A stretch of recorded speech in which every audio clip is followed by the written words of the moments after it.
जय श्री हरि हरे कृष्ण। प्रिय दर्शकों, आप सभी भक्तों का मेरे चैनल पे स्वागत है। बोलिए पुरुषोत्तम भगवान की जय। पुरुषोत्तम मास का स्थान अत्यंत उच्च और कल्याणकारी माना गया है। यह मास भगवान श्री हरि की कृपा प्राप्त करने का दुर्लभ अवसर है। कृपया करके जितने भी दिन शेष बचे हैं इस मास को गवाए नहीं, पूर्ण कथा का श्रवण अवश्य करें, जिससे आपके और आपके परिवार का कल्याण हो। प्रिय भक्तों, आप सभी के लिए यह दुर्लभ कथा मैं रोज लेकर के आती हूँ। कृपया करके भगवान विष्णु की कृपा प्राप्त करने के लिए कथा का एक बार श्रवण अवश्य करें। चलिए आज कथा अध्याय का श्रवण करते हैं। श्री नारायण बोले, हे नारद, अब आगे की अद्भुत कथा सुनो जो महर्षि वाल्मीकि ने राजा दृढ़धनवा को सुनाई थी। गरुड़ जी ने भगवान हरि की आज्ञा से सुदेव ब्राह्मण को समझाते हुए कहा, हे द्विज श्रेष्ठ, यद्यपि तुम्हारे भाग्य में 7 जन्मों तक पुत्र का सुख नहीं लिखा है, फिर भी भगवान की कृपा से मैं तुम्हें अपने अंश से एक पुत्र देता हूँ। परंतु ध्यान रहे, यह पुत्र तुम्हें सुख के साथ साथ दुख भी देगा।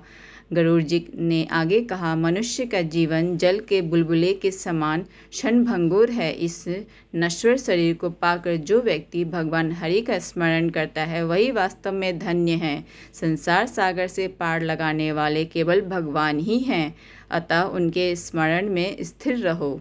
इसके पश्चात भगवान हरि गरुड़ पर आरूढ़ होकर वैकुंठ को चले गए और सुदेव अपनी पत्नी गौतमी के साथ प्रसन्न होकर अपने घर लौट आया। कुछ समय बाद गौतमी ने एक तेजस्वी पुत्र को जन्म दिया।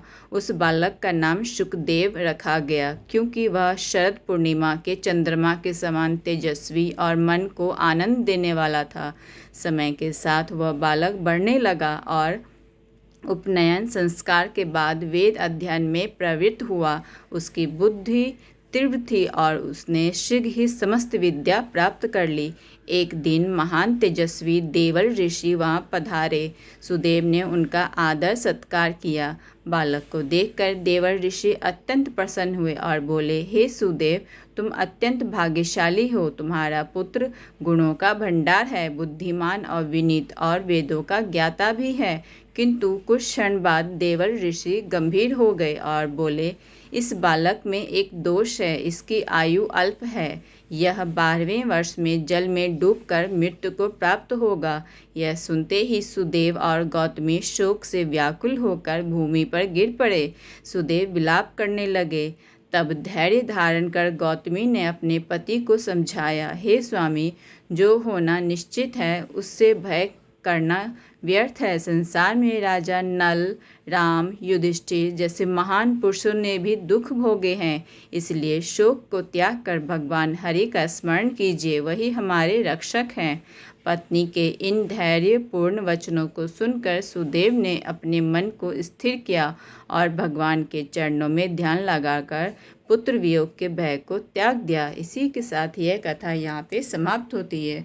जो पुरुषोत्तम मास का सम्मान करता है उस पर भगवान की विशेष कृपा बरसती है, और जो इसका अनादर करता है उससे जीवन में कठिन परीक्षाओं का सामना करना पड़ता है। इसी के साथ यह कथा यहीं पर संपन्न होती है। अगले अध्याय में इसका रोचक कथा जानने के लिए चैनल को लाइक, शेयर, सब्सक्राइब जरूर करें। बोले पुरुषोत्तम भगवान की जय। अगर वीडियो आपको अच्छी लगती है तो एक लाइक अवश्य करें और वीडियो को शेयर भी करें। कमेंट में जय श्री हरि जरूर लिखें। राधे राधे।